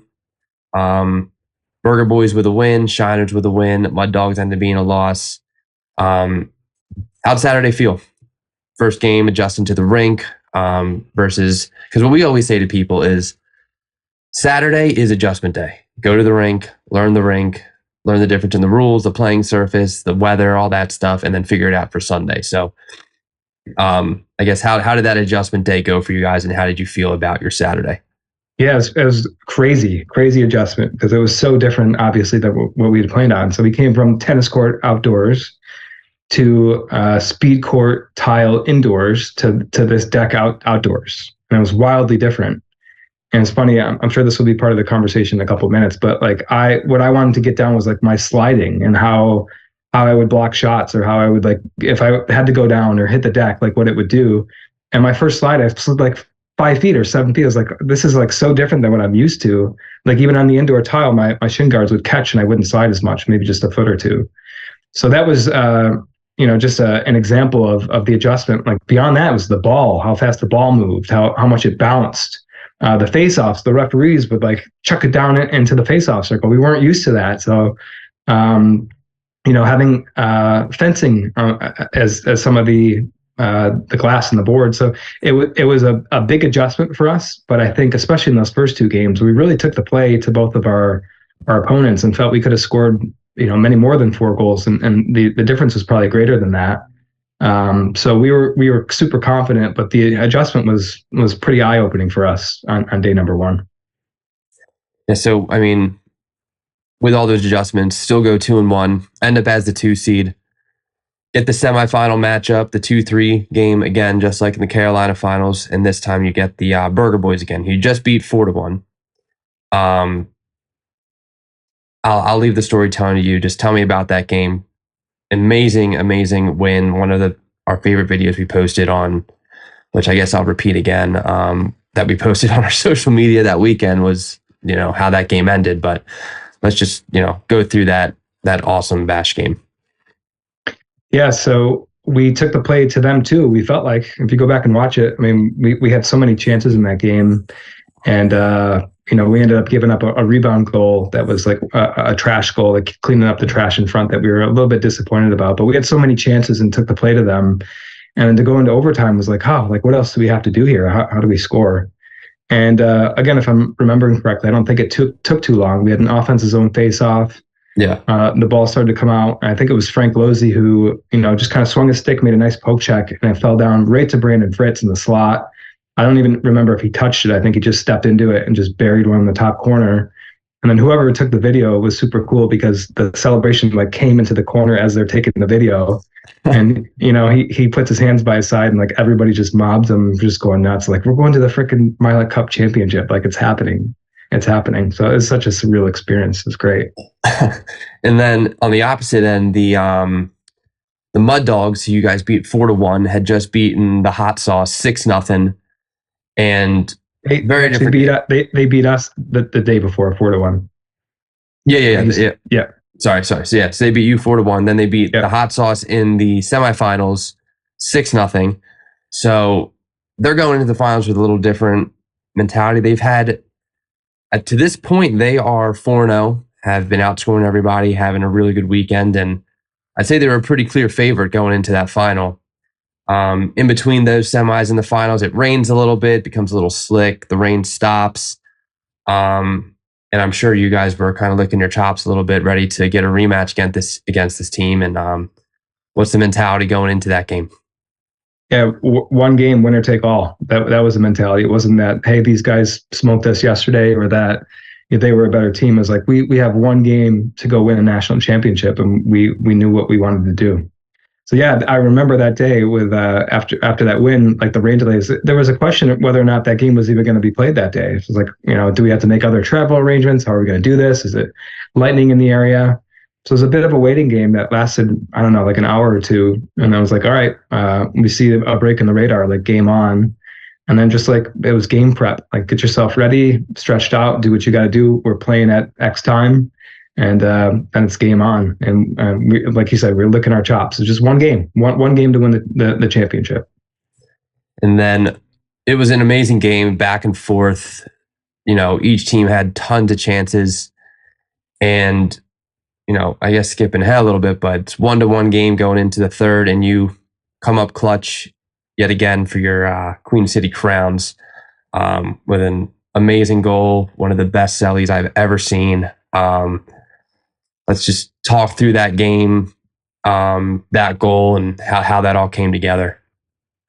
Yeah, even when we struggled or even lost in the season, we scored. So this was a unique game. We went down 1-0, I think near the end of the first, and then went all the second period without scoring a goal. So it was like, what's going on? What's happening here? We only scored one goal against the Mud Dogs the day before. So I remember I looked at Eric Levine on the bench as the third period started. Like this team's destined. Like something's going to happen here. We're not just going to roll over and lose 1-0 in this game. Like we knew that for sure. And sure enough, James Forbes took a giant clapper from the point just a couple minutes into the third. And it was sneaking through the goalie's legs. And then we had a couple guys there, Brendan Florian and Brandon Fritz were both there on the doorstep to poke it in. I think Florian got credit for it, but it was 1-1. It was like, okay, like who's going to show up here? Who wants that goal? And it was basically the stage being set. And we had all our friends and family and just everything that you would want in a tied hockey game for the championship and coming down to the wire in the last couple of minutes. So that kind of set the stage for what was about to happen. All right, so it's 1-1. About 4 minutes left in the third. You step on the rink and you get a shot. You get a good opportunity down low and you finish it. So let's walk me through that goal, how you scored, and all the above that happened there. Yeah, and if I could rewind just a few seconds before that, we had just taken a timeout. We were kind of running around a little bit, and Cal was getting tired, our goalie. He made a great save, and we called a timeout with a face-up in our zone. So, yeah, then there was a bit of back and forth neutral zone play on the next play, and I remember Jack Ingles, one of my line mates, made a nice play to come back to poke the ball away from them getting zone entry, and it fell to me at center. I just kind of popped it up in the air and ran to the blue line, and I knew I had Eric Levine coming in with me, so I kind of got an angle on my guy, and if you look at the video, he's basically playing defense, and he's got a stick out, and as soon as he puts his stick behind him, I know where Eric's going to be, and I just kind of feed it to a spot, and Eric gets a stick on it and just kind of shuffles the ball towards the goalie. And I'm kind of off to the side, just, waiting for the scrum to file out and maybe the ball to fall to me. And sure enough, he takes two people with him to the net, and the goalie kind of mishandles it a little bit. He goes to cover it, but it sticks in the way and just swats the ball out, just getting it out of the crease. And it just happens to fall right on my forehand. And it took everything in me to take an extra second, because all I wanted to do is one time it, and I had the open net, and I just settled it, took an extra stop, improved my positioning. And then as I'm shooting in my shooting motion, I'm taking a peek to see what holes there are. And he left a little angle between his pad and his glove. And I just poked it short side, made sure it went in. And then that same feeling that I got in the Carolina Division final came back. And I don't even know what happened. It wasn't a planned celebration. It just happened. It just came out of me. Yeah, that was awesome. And then how long were those 3 minutes waiting for that game to end? Well, that's a great question, because I think we took a penalty after that in the final minute. So yeah, I don't think they had too many chances until then. So it was back and forth, dumping in, taking the safe play. Then we took a too many men call with exactly a minute left, and we had to kill a penalty. So that was nerve wracking. I think we had one big clear, but for the most part, the whole minute was down in our zone. With them, firing the ball around and shooting on Cal and getting scoring chances. And it was nail biting down to the final second. That's for sure. And then I know Stribe and I were in the penalty box, and he got that awesome video of your bench just erupting when the clock strikes zero. You all run out there, and I think it's Jim Bateman who's running up and down the rink, waving his hands up and down. It is, oh my God, that is an all-time video for us. That was so cool. I got so much feedback on just the celebration alone, just because it's inspiring. It's just a really cool story for you guys to come from where you were to, win that division, make your way up here in the party bus. and then beat the team that beat you on Saturday in the finals. And, like I said, the dramatic fashion, that's how you guys tend to like to do things. And it was just so cool. The celebration was amazing. And I mean, how was the celebration? How was the bus ride home? That had to be all time. The celebration was so pure because it felt like we were playing for something bigger than all of us. The story was well documented with us playing on a tennis court. We don't do that by choice. That's not something that we want to do. So we want to grow and expand and get more playing access. And we felt that something like this would get us on such a stage that it would give us a lot of legitimacy for what we were asking for from Parks and Rec departments and local cities, et cetera, in and around Charlotte. So we were playing for something bigger, playing for the youth program, playing for the kids, for the future that, this is going to be here for a long time. So that was a lot of, first of all, being the underdogs and having the story that we did, but also playing for something bigger than each of us individually or even the team, even the Crowns. It was more for the Charlotte area and Charlotte hockey and even Carolina hockey. So that was the genesis of the celebration and the bus ride. Probably a little quieter than you might think because it was the next day. So we had some partying. We had some partying to do that night, and we made it count then for sure. But it was still it was like an exhausted achievement, like joyful, tired bus ride back, but one that we just like kept looking at each other and like laughing and smiling, like we did it. We accomplished it. We made it happen. It felt so good. Yeah, I mean, I've already said it before, but congrats to your team. I mean, it was a great moment for the league. It was a great moment for you guys, and you earned it. You earned every single win that you had the whole weekend, the whole season. It was it was just great to see. It was overall great to see. So win the Miley Cup. Now we're approaching the 2023 season. I know there's been some big changes. There's now a second team from Charlotte, the Charlotte Rise, who are entering the Carolina division. And what changed in the offseason? Like, was there a tryout? Was there? How did you form the two Charlotte teams? Are they both comprised of players from the CSHL? I know it's kind of a loaded question of a lot of things, but basically, how did the teams come together from the 2023 offseason for this upcoming year? Yeah, so some uncertainty with the division. We got word late that fourth team was dropping out and no longer able to submit their team this season. So that was right while we were in the middle of making one team and knowing or thinking that we knew that we were going to put together a team to defend our championship, keep the core together, possibly expand the team to new talent that wanted to try out. And then the conversation became very different. And it wasn't easy for a while. We went through a lot of trials and tribulations with some of the inner workings of what actually goes on. Hey, could we put together a second team? What might that look like? Should we split up the talent? What should we do with the guys who want to defend the chip and stick together here?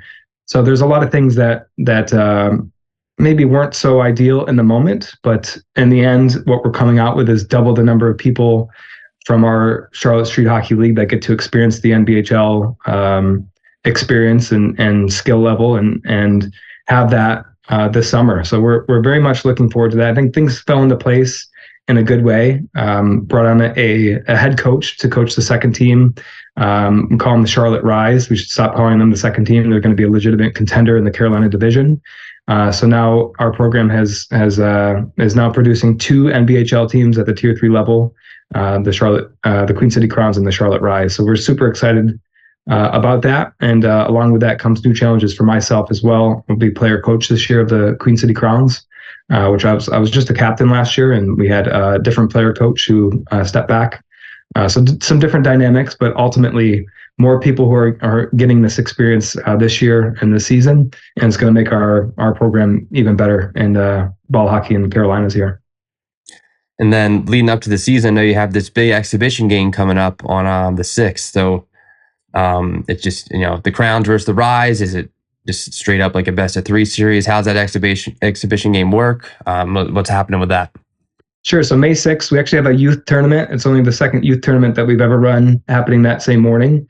And we want to have the kids stick around and see what, they could eventually play in, the level of ball hockey that they can get into. So that's exciting for us in the morning, starting at 9 a.m. We're going to have a youth tournament for kids age 11 to 15. And then we're going to play one game, the Rise versus the Crowns. So this is the idea of head coach Mike Steckler.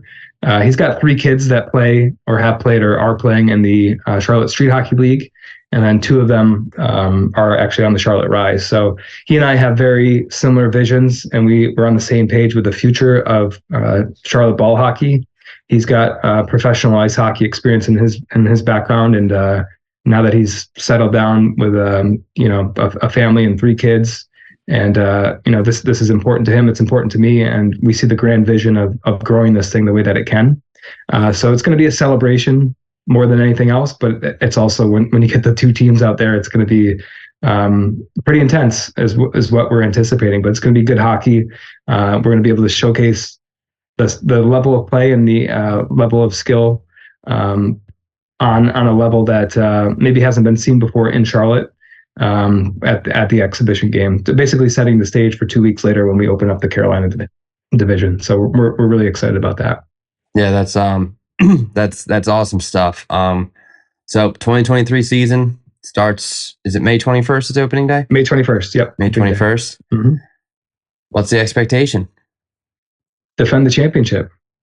We're not concerned about what other teams are doing, although sometimes it's hard to not be distracted with what's happening. But we know that there's going to be some other strong teams in the division, but we're gonna take care of business and put together this team based on different factors than last year. It's not just an all-star team this year, although there's plenty of talent to go around, but we have role players and people who are going to step up into new positions this year. So the goal is to win the Carolina division. That's goal number 1 this year. And then anything after that is gravy. Yeah, I mean, you've got a target on your back in Carolina. You got a target on your back at the tier 3 level across the whole country. So it'll be interesting to see how you guys defend that title, but the bar's set high. But I have no doubt that you guys are going to have a successful year, and we're looking forward to see what you do. And thank you for the time coming on here. I really appreciate it. I'm sure people will love to hear your story. And like I said, good luck this year. It'll be a tight one in Carolina. I know the division collectively got better. And thanks for coming on. We'll talk soon. Absolutely. I just want to give you a quick shout out, Anthony. I listened to episode number 1 of Commish Talk, and really cool to hear the background and the story of what you guys have built, how much work is put into this stuff. So this is not even possible without what you guys do. So really appreciate you and the time that you put in and giving us, and me in particular, this time here. Is I really cherish it. I appreciate it. Thank you for what you do. Yeah, of course. I mean, we got a hell of a team doing stuff on the NBHL side. I think I mentioned in the podcast, we've got like 30 staff working for us on a weekly basis. So it's been crazy, but seeing celebrations like you guys had winning it all is what makes it worth it. So thanks again, Josh. I appreciate it. And good luck this year. Thank you, Anthony. We'll see you out there. And that brings us to the Hockey Militia Ask of the Week. This week we posted our question on Instagram where you guys can answer it and we answer it on the podcast. This week's was best play you've seen so far this season, and the picture/graphic featured Caleb Cox. So we got a lot of comments where people were saying Caleb Cox, rightfully so, I guess. But what do you guys think the best play so far this season's been? Yeah, I mean, the in level of hype, that Caleb Cox Tropics goal in Mass Tier 2 was pretty awesome.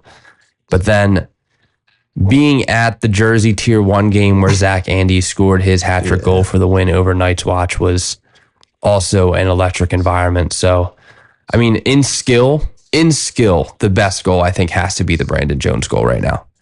But in level of hype, Absolutely. like those other 2 were pretty awesome.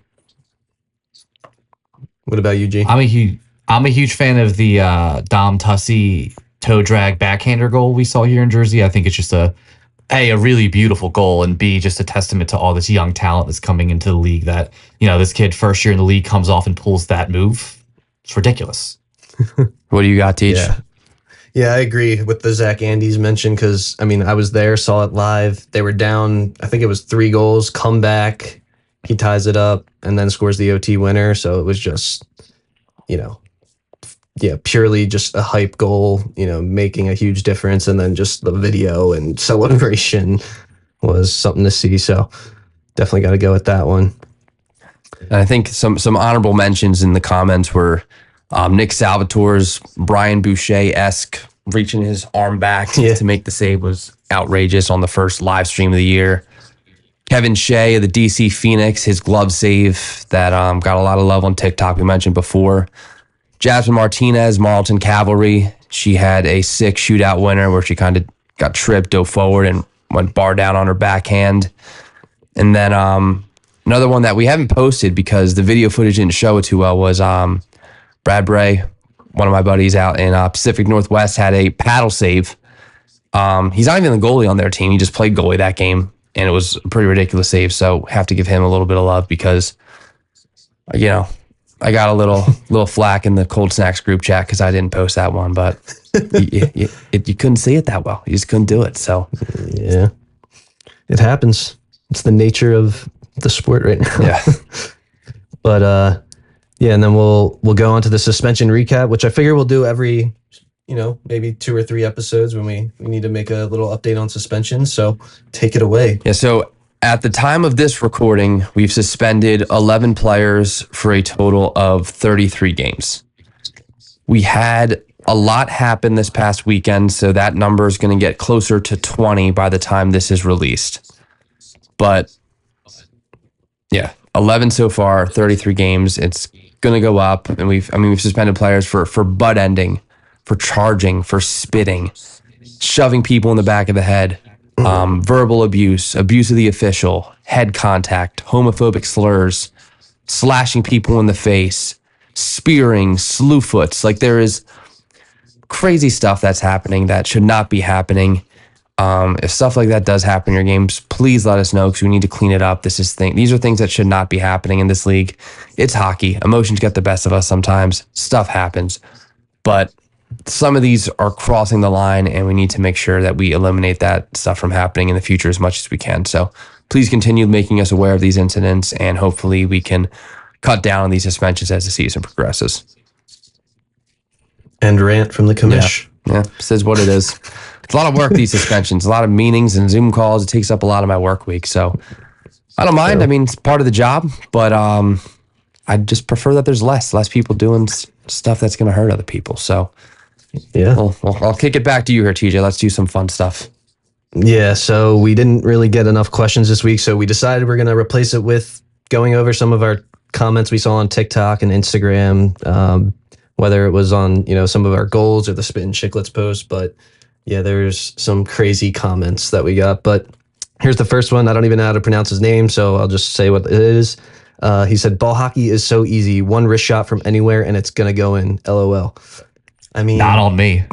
yeah, not on Gianni. Not on anyone in this league. You're not scoring on any goalie in this league on a wrist shot from the red line.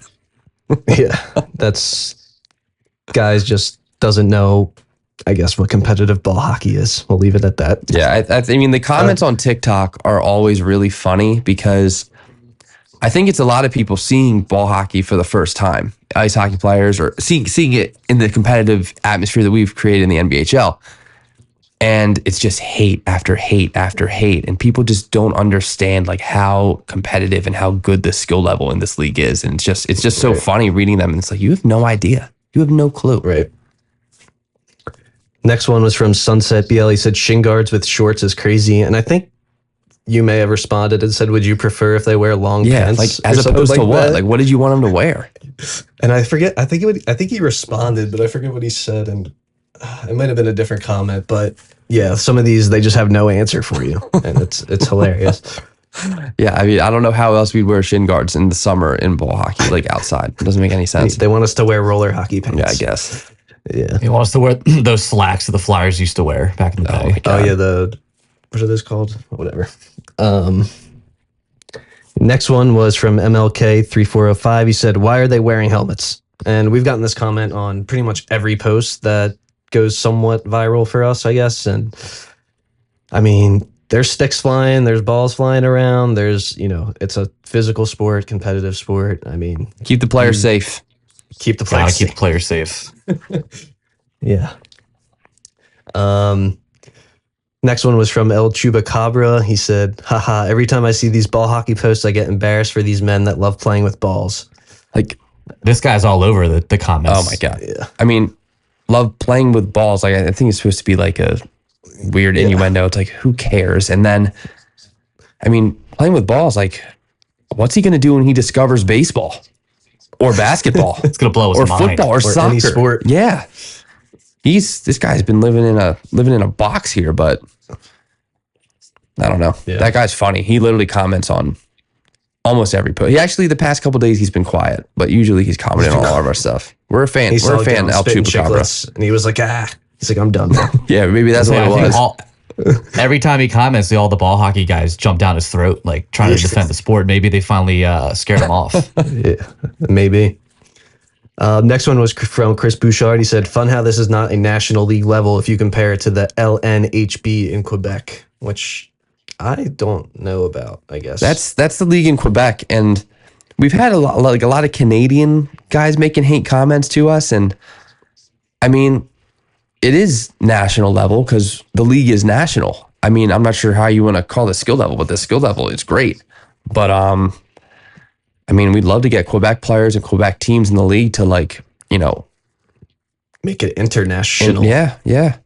And just, the skill level in Quebec and Canada in general is obviously extremely high, but adding some Canadian divisions to tier 1 would be, I mean, I think that's a dream that we are hopefully working towards someday. But, these Canadian guys that are, making these comments saying that the skill level isn't good, like, let's get you in the league. Like, let's get you involved and, put your money where your mouth is here. Next comment was from Ryan Murray. He said, wait till one of them starts gushing blood out of the mouth from a high stick. Like, What? like that can happen in pretty much any sport. I mean, I guess I don't really know what to say to that. I one. just don't understand, like, why would we wait for that? Yeah, why would we wait for that? Weirdo. Next one's from 222. He said, ew, ball hockey. Why not just use a foam puck and a trash can? I just... Yeah, we got these rinks here, but instead of using the rinks and the nets, let's just go in the parking lot and just put a trash can down and use a foam puck instead. Like, do you see look at what we're playing at? Like, people think it's like the softest sport or, like not even comparable to ice hockey. And I'm telling you, it's pretty comparable. Like, I've played ice hockey, it's a physical sport. Ball hockey's just as physical, honestly, in the corners. I mean, there's no open ice checking, but, you're going to get beat up. Yeah. Next one's from, I actually don't know who it's from, but he said, chill, bro. My mom walks in that park sometimes. I have no idea what that's mentioning. he was talking, it was on the Jones goal, and he was saying, chill, bro, my mom walks in that park. Like, I guess he didn't want his mom to see the goal. Because it was so nasty. In Fitchburg, I guess. Yeah, but I mean, it's just so funny reading the comments on TikTok. If you're bored and want to absorb some funny NBHL content, just go to any of our pin videos on TikTok or any of our videos with the most views on Instagram and just read through the ridiculous things that people say, because it is just so funny. I mean, it adds to I think that's part of the reason why we've been getting a lot of views on stuff, is because of all these comments. But it's just funny. It's just really, really funny. It's crazy because I've played ice hockey, I've played ball hockey, and just seeing what some of these kids say or people say is just ridiculous to me, because how many I've played men's league ice hockey, how many men's league ice hockey leagues are just you show up and you skate and it's not really that competitive and you go home, and I think people are saying a lot of this stuff out of jealousy and almost wishing that they could play in a competitive league, really. And I mean, I get it. I totally get it. It's funny to see. Join us, ice hockey players. You will have fun, I promise you. And if you don't want us to, we won't post you on social media if you're embarrassed and don't want your ice hockey friends to know. But come play. It's fun. It is awesome. So I guess that about wraps up this episode. We're going to start doing these bi-weekly now. We'll do it every couple weeks, summarizing 2 weekends of games. And by the time our next one is getting filmed, the club championships will have occurred. So club championships coming up, Pittsburgh, FPA. A lot of the tier 1 players, some of the better tier 2 players, and Canadian teams from all over the country are coming in for this event. It's one of the biggest tournaments the U.S. has to offer, and it's going to be a great event. There'll be some live streams. Joey Delgado from Memory to Video Productions is going to be live streaming, I think, a lot of the semifinals and the final games on Sunday.